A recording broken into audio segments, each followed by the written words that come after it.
காதல் கிளிகள் ரெண்டு ஜாடை பேச கண்டு ஏதேதோ எண்ணம் என் நெஞ்சில் உதிக்கும்.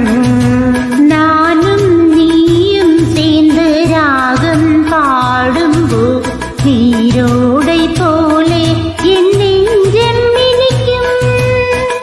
இனிய பருவம் உள்ள இளங்குயிலே, இனிய பருவம் உள்ள இளங்குயிலே, ஏன் இன்னும் தாமதம்? மன்மத காவியம் என்னுடன் எழுது. நானும் எழுதிட இளமையும் துடிக்குது, நாடம் அது வந்து இடையில் தடுக்குது. ஏங்கி தவிக்கையில் நாணங்கள் எதற்கடி? ஏக்கம் தணிந்திட ஒரு முறை தடுவடி. காலம் வரும் வரை பொறுத்திருந்தால் கண்ணி இவள் மலர் கரந்தழுவிடுமே. காலம் என்றைக்கு கனிதிடுமோ? காளை மனம் அது